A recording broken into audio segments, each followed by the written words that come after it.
no, tonight, I would like to speak about two topics. One is a very brief update on what's going on in terms of FPV. Last night I updated the stats, and I made a couple of tweets regarding that.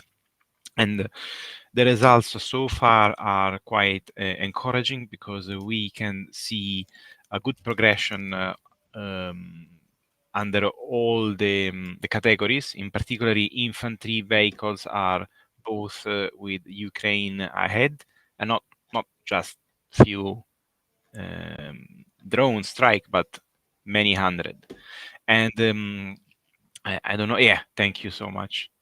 And yeah, the progression is this one. So normally, what I'm trying to do is trying always to report this data in a consistent way. So this is the progression, is what I call progression. You can see that as this growth has been quite steep, now is going quadratically, but it could change.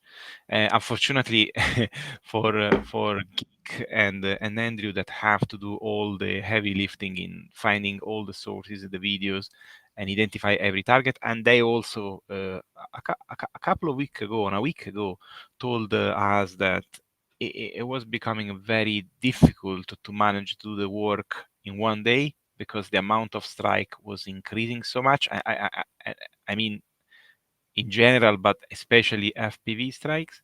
And this is confirmed by the amount of data that then you can see. I mean, in February, we had 2,560 strikes on Ukrainian side, and this is way more than the, the the previous month. So I mean, the increase is very substantial, and already now, which we are the 10th of March, these stats are 1 day old. We have already 721 strikes. These are inclusive of everything from infantry, vehicle, position, and they will grow fast. I mean, this is only 9 days. In the total number is staggering. I mean, we have more than 8,273 strikes from Ukraine and 6,000 from Russia. So we start to see that there is a gap. There is definitely a gap. And of course, it's very difficult to say why there is this gap, but there are several, at least three potential elephant in the room. So the first one is that they have less drones, which means a problem to the route. So they don't have enough drone to field.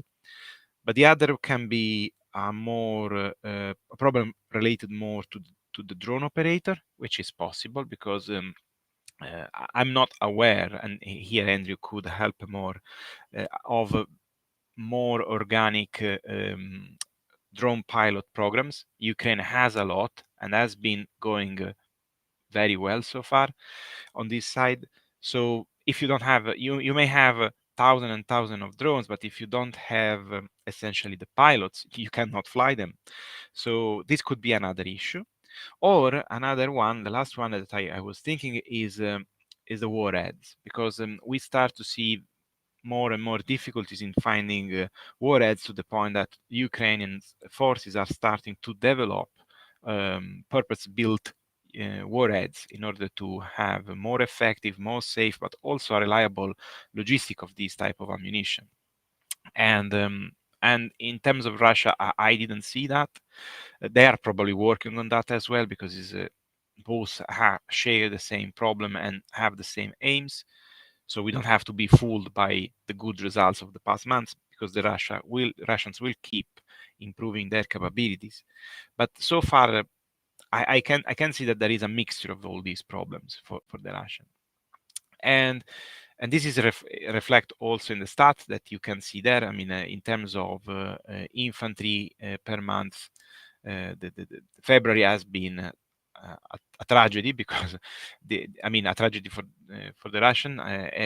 We had more than 1,445 strikes, which is enormous, and this reflects also what's happening on the ground. The Russians are trying to let the ground for their offensive, so they need to push as much as possible, and so they expose themselves. And even these months, you can see a quite substantial advantage.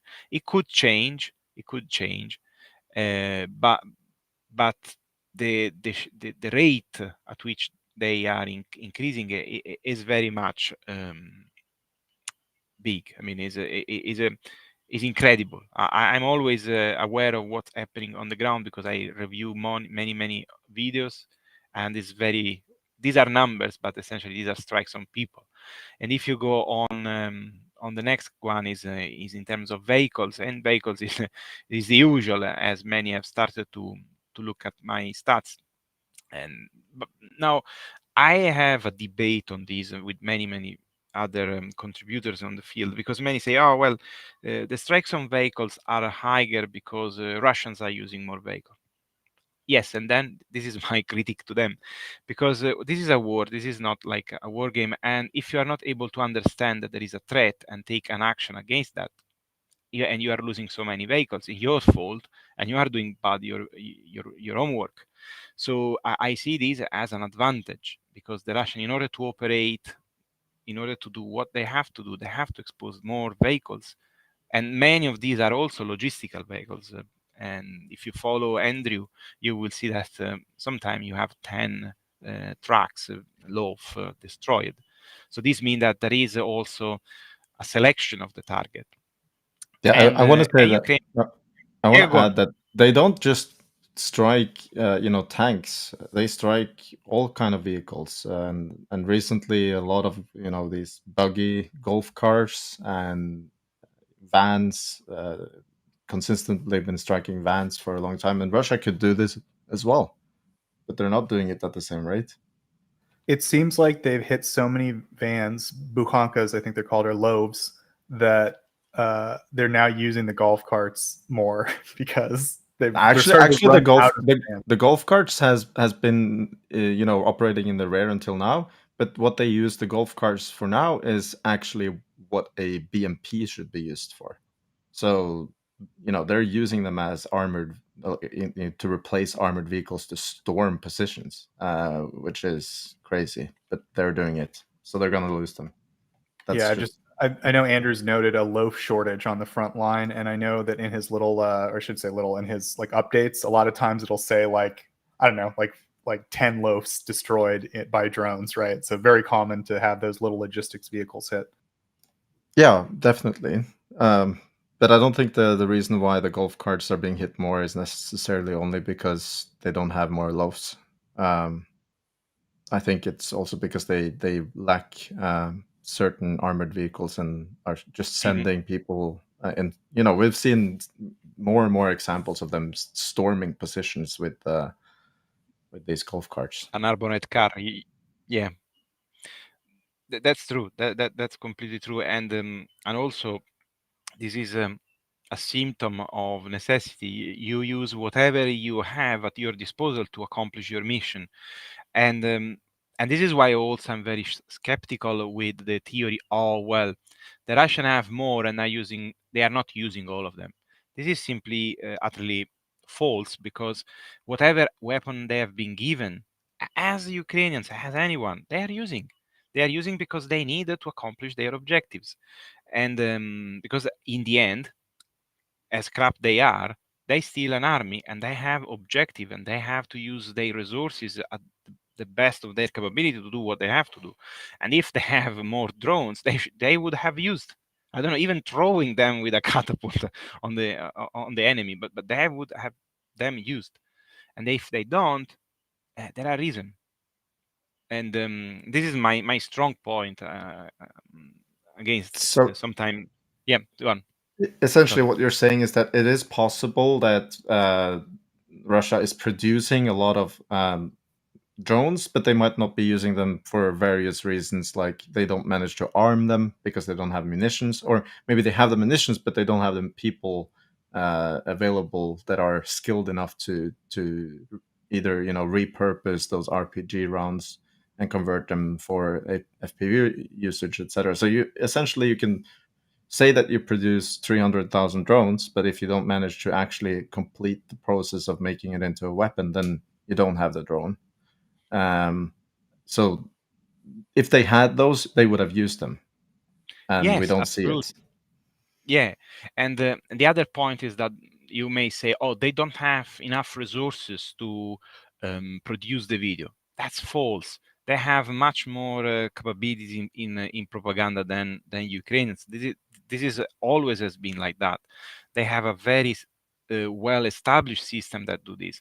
So my beliefs is that they have probably a bit less because you don't procure on to China or other companies in other foreign countries drones of this type. We are not talking about the Shahed, which still a much more sophisticated weapon, but you are committing to buy these drones from foreign producer, but you are outproducing your enemy. You don't do this. You simply you don't.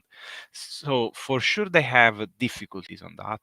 Maybe it's not dramatic, but there's still a gap. And this is, of course, aggravated by other factors because there is never one single problem affecting you when you have these complex issues.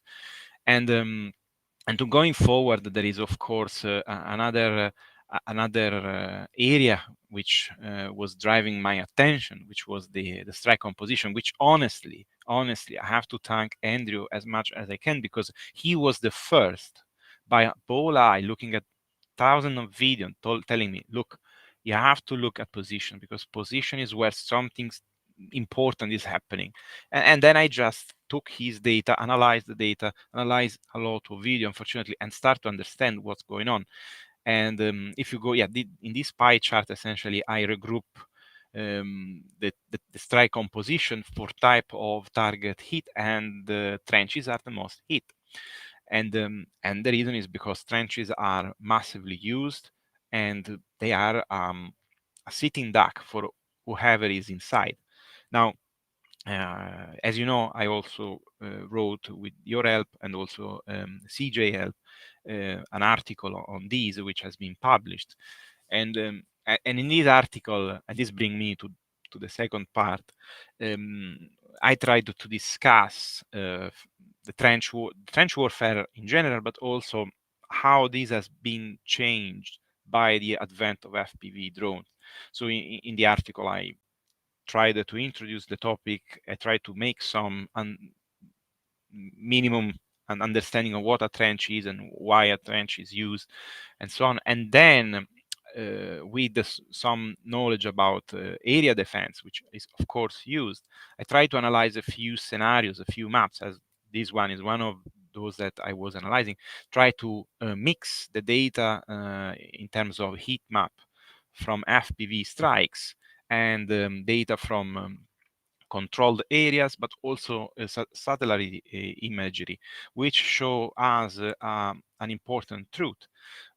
Russians until now had a superiority in terms of number of shells. So they have way more shell than the Ukrainian and can fire more. But they use the shell in combination with FPV drones. There is one picture that I posted here was I think in Marinka.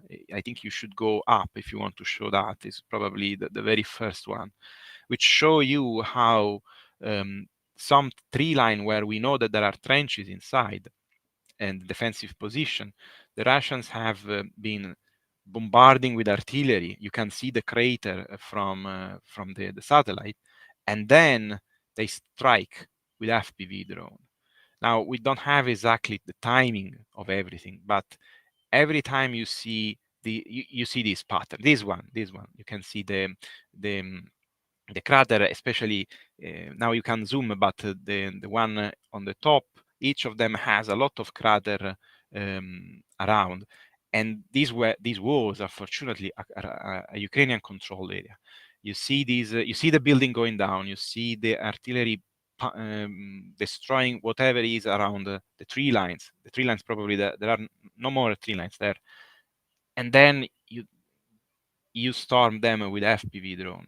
Infantry has a little protection because some of these trenches are not exactly built to the scope of protecting you from FPV drones. Some are just very deep, but completely unprotected and uncovered trench. So the combination of FPV drone with observation drone is really fatal. I saw so many life losses in South Robotine, really a lot, because of course Ukrainians try to take back the trenches. They take back the trenches. They are bombarded by mortars. They have to dig in. They cannot go out, and then the FPV arrived and kill one by one.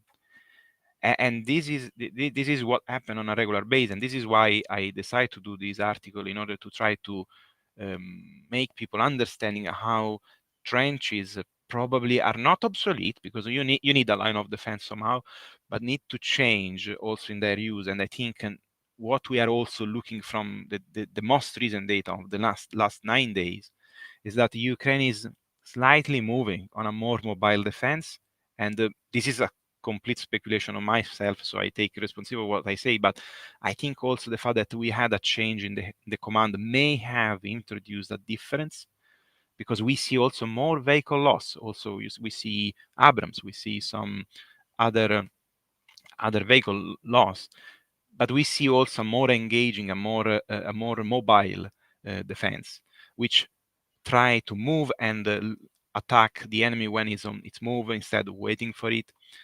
So is the entire scenario that we imagine, that okay, you have a trench, the trench is safe.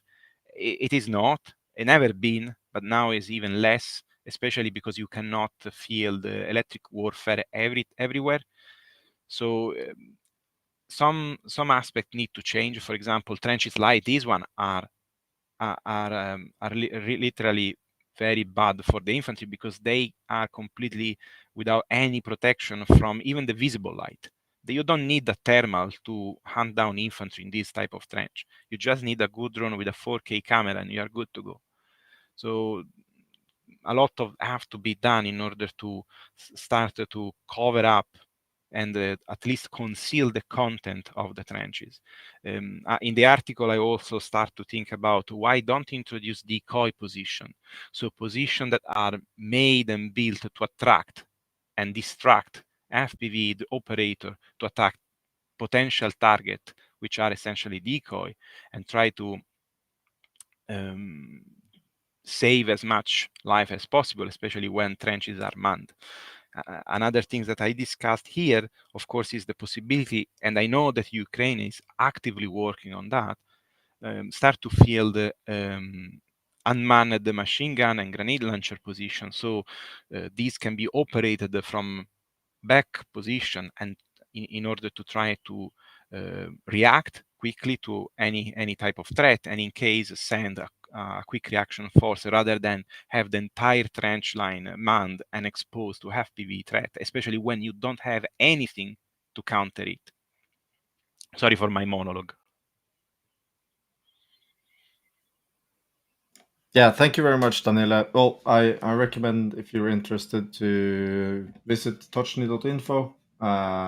This article is long, but it's very interesting if you care about this subject. And please also contact us if you have any insights or point of views, things you think that we didn't that Daniele didn't discuss here, because I think this is a very important topic that needs to be discussed. So Tochnyi.info, you can see the address here, and I guess I'll turn it back to Joseph if there is no other questions to Daniele from anyone.